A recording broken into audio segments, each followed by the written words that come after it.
Hi friends, Mahanadi சீரியலில் இன்றைக்கி நாளைக்கான எபிசோடு பார்க்கலாம். புதுசாக பார்க்குறவங்களா இருந்தால் சப்ஸ்கிரைப் பண்ணிக்கோங்க. லைக்கு ஹைப்பு கொடுத்து விடுங்க ப்ளீஸ். வாங்க வீடியோக்குள்ளே போகலாம்.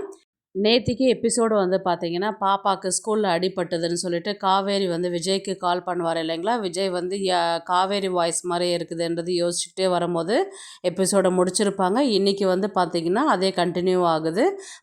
விஜய் காவேரியை பேசுனது எல்லாமே யோசிச்சுக்கிட்டே வராரு. காவேரி வாய்ஸ் மாதிரி தான் இருக்குது அப்படின்ற மாதிரி தான் விஜய் யோசிச்சுக்கிட்டே பாப்பா பார்க்க வராங்க. நான் நேற்றுக்கு சொன்ன மாதிரி தான் வேறு டீச்சர் தான் இருக்கிறாங்க அந்த இடத்துல.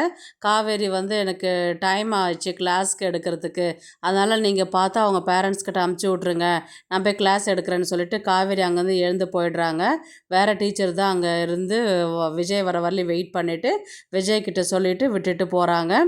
அந்த நேரத்தில் பார்த்தீங்கன்னா, சரி நம்ம டாக்டரை பார்த்துட்டு வீட்டுக்கு போவோம் அப்படின்ற மாதிரி தான் விஜய் சொல்கிறாரு. வேண்டாம்ப்பா, டாக்டர் அங்கிள் ஊசி போடுவார், எனக்கு வேண்டாம் அப்படின்னு சொல்லிட்டு பாப்பா சொல்லுவாள். ஊசியெல்லாம் இல்லைப்பா, ஆயின்மெண்ட்டு தான் கொடுப்பாங்க, நம்ம டாக்டரை பார்த்துட்டு போயிடுவோம், எதுக்கு டாக்டர் இருக்கிறாரா இல்லைன்றது கால் பண்ணுவோம் அப்படின்னு சொல்லிட்டு தான் டாக்டருக்கு இங்கேருந்தே கால் பண்ணுவார் ஸ்கூல்லேருந்தே விஜய்.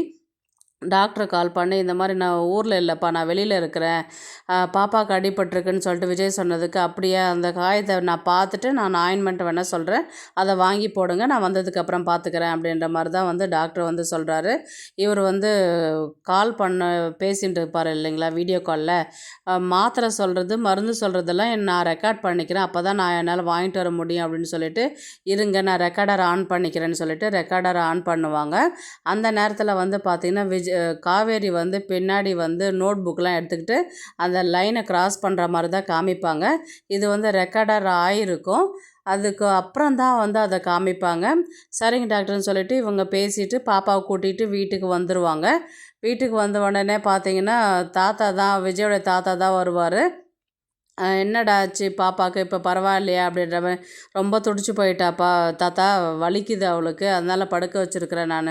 சரி நான் பார்த்துக்கிறேன், நீ போயிட்டு மருந்தெல்லாம் வாங்கிட்டு வந்துடு, டாக்டர் சொன்ன மருந்தெல்லாம் அப்படின்னு சொன்னது. அதே நானே தான் உங்களை கூப்பிடலான்னு நினச்சேன், நீங்களே வந்துட்டீங்க அப்படின்ற மாதிரி. சரி பாப்பா பார்த்துக்குங்க, நான் போயிட்டு வரேன்னு சொல்லிட்டு ஒரு மருந்து வாங்கிட்டு வரேன்னு சொல்லிட்டு போகிறாரு. என்ன மருந்து சொன்னார், மருந்து போயிட்டேன்னு. சரி ரெக்கார்டர் ஆன் பண்ணி பார்க்கலான்னு சொல்லிட்டு பார்ப்பாங்க. அப்போ பார்த்திங்கன்னா காவேரி நோட் புக் எடுத்துகிட்டு கிராஸ் ஆகிறது வீடியோவில் ரெக்கார்டர் ஆகிருக்கும். இவங்க பார்த்து அதிர்ச்சி ஆவார் விஜய். உடனே ஸ்கூலுக்கு வருவார். ஸ்கூலில் பார்த்திங்கன்னா செக்யூரிட்டி, ஸ்கூல்லாம் முடிஞ்சு எல்லாருமே வீட்டுக்கு கிளம்பிட்டாங்க சார், இல்லை அட்லீஸ்ட் நான் பிரின்ஸிபலாவது பார்க்க முடியுமா அப்படின்ற மாதிரி கேட்டதுக்கு அவங்களும் கிளம்பிட்டாங்க சார், எதுவாக இருந்தாலும் நாளைக்கு ஸ்கூலுக்கு வந்ததுக்கப்புறம் நீங்கள் பார்த்துக்கோங்க, இப்போ நீங்கள் முதல்ல கிளம்புங்க, யாருமே இல்லை, அட்லீஸ்ட் ஸ்கூல் இருக்கும்பொழுது நீங்கள் கேட்கணும், ஸ்கூல்லாம் முடிஞ்சு பசங்க டீச்சர்ஸ் எல்லாம் வீட்டுக்கு போயிட்டாங்க, இந்த நேரத்தில் நான் டீச்சர் பார்க்கணுன்னு சொன்னால் எப்படிங்க சார், நாளைக்கு வாங்க ஸ்கூலுக்கு அப்படின்ற மாதிரி தான் விஜய் அங்கேருந்து அனுப்பி விட்ருவாங்க. இவர் ஆயின்மெண்ட் வாங்கிட்டு பாப்பாவுக்கு போட்டுன்னு இருக்கும்போது பார்த்திங்கன்னா பாப்பா எழுந்துருவா. அப்பா வலிக்குதுப்பா அப்படின்ற மாதிரி பாப்பா சொன்னதுக்கு, சரியாயிடும்ப்பா, நான் ஆயின்மெண்ட் போட்டிருக்கிறேன் அப்படின்ற மாதிரி சொல்லுவாங்க. உடனே காவேரி பற்றி தான் விசாரிப்பார். உங்கள் மிஸ்ஸு எப்படி இருப்பாங்க அப்படின்ற மாதிரி கேட்டதுக்கு, ஹைட்டாக இருப்பாங்க, என் கலரில் இருப்பாங்க, முடியெல்லாம் நீட்டாக இருக்கும், பேசுவாங்கப்பா அப்படின்ற மாதிரி. அப்படி இல்லைம்மா, நான் எப்படி இருப்பாங்க அப்படின்ற மாதிரி கேட்டதுக்கு யோசிச்சுட்டு இருப்பா பாப்பா. உடனே விஜய் ஃபோனில் ஃபோட்டோஸ் எடுத்து காமிச்சு இவங்கள மாதிரி இருப்பாங்களா அப்படின்ற மாதிரி தான் விஜய் கேட்பார். பாப்பா உடனே இவங்க தான்ப்பா எங்கள் மிஸ்ஸு ஃபோட்டோ ஏன்ப்பா உன் ஃபோனில் வச்சுருக்குற நீ அப்படின்ற மாதிரி கேட்டதுக்கு அதுக்கு ரிப்ளை எதுவும் பண்ண மாட்டார் விஜய். இவங்க ஒரு அளவுக்கு கன்ஃபார்ம் ஆகிருக்கும். பாப்பா தூங்க வச்சுட்டு வெளியில் பார்த்துட்டுருப்பார் இவர். உடனே ராதா தான் வருவாங்க.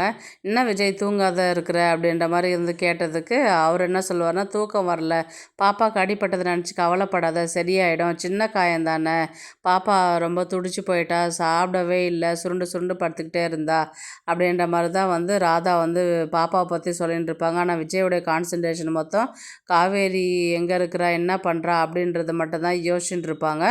நாளைக்கு பார்க்கணும் அப்படின்றதுனால இவங்க விஜய் வந்து ராதா கிட்ட வந்து கேட்கலாமா வேண்டாவா, ராதா வந்து உண்மையை சொல்லுவாங்களா அப்படின்ற மாதிரி வந்து விஜய்க்கு ஒரு குழப்பம் வந்து, அதெல்லாம் ஒன்றும் இல்லை, சரி நீங்கள் போங்க நான் படுக்கிறேன் அப்படின்ற மாதிரி வந்து அவங்கள அனுப்பி விடுவார். அதுக்கப்புறம் வந்து இந்த விஷயத்த வந்து நம்ம டைரெக்டாக தாத்தா கிட்ட தான் கேட்கணும், தாத்தாட்ட கேட்டால் தான் இந்த விஷயத்த பற்றி அவர் கரெக்டாக நம்மக்கிட்ட சொல்லுவார், நம்ம டைரெக்டாக தாத்தாக்கிட்டே கேட்கலாம் அப்படின்ற மாதிரி தான் இன்றைக்கி எபிசோடு வந்து முடிப்பாங்க. நாளைக்கு வந்து எப்படி காமிப்பாங்கன்றதை பார்த்தீங்கன்னா, விஜய் வந்து முதல்ல வந்து பாப்பாவை ஸ்கூலில் விட்டுட்டு வரும்போது காவேரியை வந்து பார்க்குறதுக்காக தான் வெயிட் பண்ணிட்டுருப்பார். ஆக்சுவலாக பார்த்தீங்கன்னா யமுனாவுக்கு வந்து கீழே விழுந்துட்டு அடிப்பட்ட மாதிரி வந்து காமிப்பாங்க. அதனால் காவேரி வந்து லீவ் போட்டு அங்கே போகிற மாதிரி தான் காமிப்பாங்க. காமிச்சதுக்கப்புறம் பார்த்தீங்கன்னா, அடுத்த நாள் பாப்பாவுக்காக ஸ்கூலில் விடுறதுக்கு போகும்போது காவேரி பார்க்கணுன்னு வெயிட் பண்ணுவார் இல்லைங்களா விஜய். அன்றைக்கி காவேரி வந்து லீவு. அதனால் விஜயால் காவேரி வந்து பார்க்க முடியாது. இந்த விஷயத்தை பற்றி தாத்தா கிட்ட கேட்குறதுக்கு வருவார் விஜய். இந்த மாதிரி காவேரிக்கு என்ன ஆச்சு அப்படின்ற மாதிரி தான் வந்து கேட்பார். காவேரி தான் இறந்து போயிட்டாளேப்பா அப்படின்ற மாதிரி வந்து சித்தப்பா வந்து சொல்லுவாங்க, ஆன்சர் பண்ணுவாங்க.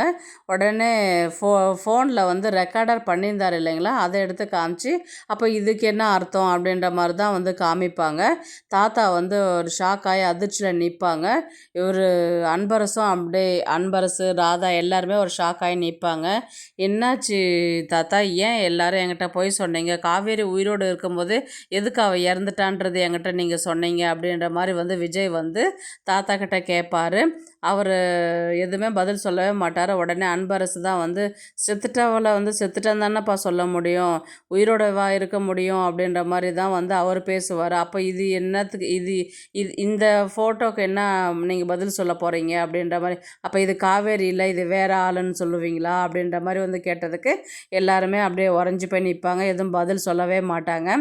எதுக்கு காவேரி செத்துட்டான்றது சொன்னீங்க எனக்கு அப்படின்ற மாதிரி வந்து சொல்லும்போது தாத்தா வந்து சொல்லுவார், ஆமாண்டா விஜய், இப்போ போய் தான் சொன்னோம், என்னத்துக்கு, அவளால் தானே பிரச்சனை, அவளால் தானே இந்த ஆக்சிடெண்ட்டே நடந்தது, அவளாலையும் பசுபதியாலையும் தானே இந்த பிரச்சனையே வந்தது, நம்ம போயிட்டு காவேரியை தேடி போகலன்னா இன்றைக்கி இந்த நிலமை உனக்கு வந்திருக்கம்மா, நீ எப்படியெல்லாம் இருக்க வேண்டிய ஆள், எப்படிலாம் இருந்திருக்கணும், காவேரி பார்த்ததுக்கப்புறம் தானே கஷ்டன்றது என்னன்றது தெரிய ஆரம்பிச்சிது, பிரச்சனைக்கு மேலே பிரச்சனை, ஒரு நிம்மதியே இல்லை அப்படின்ற மாதிரி உங்கள் பாட்டி தான் சொன்னாங்க, அதனால தான் நாங்களும் அதை மறைச்சிட்டோம், பாட்டி சொன்ன விஷயம் எங்களுக்கு கரெக்டாக பட்டது, அதனால தான் நாங்களும் மறைச்சிட்டோம் அப்படின்னு. இப்போ நீங்கள் மறைச்சிட்டீங்க, இப்போ குழந்தைக்கு அம்மா இல்லாத அவள் எவ்வளோ கஷ்டப்படுறா, அம்மா பாசனன்றது என்னன்னு அவளுக்கு தெரியாது, வளர்த்தா நாளைக்கு அது சரிப்பட்டு வருமா தாத்தா அப்படின்ற மாதிரி தான் வந்து சொல்லுவாங்க. அட்லீஸ்ட் எனக்காக இல்லைனாலும் குழந்தைக்காகவாது நீங்கள் அது மாதிரி பொய் சொல்லாத இருந்திருக்கலாமே, என்கிட்ட நீங்கள் பொய் சொல்லுவீங்கன்றது நான் எதிர்பார்க்கவே இல்லைங்க தாத்தா, நான் உங்கள் மேலே எவ்வளோ மரியாதை வச்சுட்டு இருந்தேன், நீங்கள் இந்த மாதிரி பண்ணலாமா அப்படின்ற மாதிரி வந்து விஜய் வந்து தாத்தாவை பார்த்து கேட்பாங்க. தாத்தா வந்து எதுவும் பதில் சொல்லாத அப்படியே உடஞ்சி போய் நிற்பார். தப்பு தான் விஜய், நான் சொல்லாத விட்டது தப்பு தான் அப்படின்ற மாதிரி தான் வந்து அவர் வந்து பேசுவார். உடனே வந்து பார்த்திங்கன்னா விஜய் வந்து காவேரி எங்கே இருக்கிறான்னு உங்களுக்கு தெரியும்ல, எங்கே இருக்கிறான்னு சொல்லுங்கள், நான் போய் பார்க்குறேன் நான் அப்படின்ற மாதிரி வந்து சொன்னதுக்கு, அவள் எங்கே இருக்கிறான்றதெல்லாம் எனக்கு தெரியாது, இந்த ஊரில் இருக்கிறாங்கன்றது மட்டும்தான் எனக்கு தெரியும் அப்படின்ற மாதிரி தான் வந்து அன்பரசு வந்து சொல்லுவார். உடனே சரி நான் பார்த்துக்கிறேன் அப்படின்ற மாதிரி தான் இவர் வந்து என்ன பண்ணுவார், நேராக பிரின்ஸிபல்கிட்ட வந்து டீச்சரோடைய அட்ரஸும் ஃபோன் நம்பரும் வாங்கிறதுக்காக இவர் ஸ்கூலுக்கு தான் நேராக வர மாதிரி தான் காமிப்பாங்க. அந்த இடத்துல வந்து பார்த்திங்கன்னா இன்றைக்கி டீச்சர் லீவு அப்படின்ற மாதிரி அவங்க சொன்னதுனால, சரி அவங்க அட்ரஸை ஃபோன் நம்பர் கொடுத்து விடுங்க அப்படின்ற மாதிரி தான் வந்து கேட்பாங்க. இவரும் வாங்கிட்டு அவங்க விஜய் வந்து காவேரி வீட்டுக்கு போகிற மாதிரி தான் காமிச்சு நாளைக்கான எபிசோடை வந்து முடிப்பாங்க. பார்க்கலாம் கதையை வந்து எந்த தடத்துக்கு எடுத்துகிட்டு போகிறாங்கன்றது. ப்ளீஸ் லைக் பண்ணுங்கள், ஷேர் பண்ணுங்கள், சப்ஸ்கிரைப் பண்ணுங்கள். தேங்க்ஸ் ஃபார் வாட்சிங். இந்த வீடியோ உங்களுக்கு பிடிச்சிருந்தா ஒரு லைக் போடுங்க, நம்ம சேனலை சப்ஸ்கிரைப் பண்ணுங்க.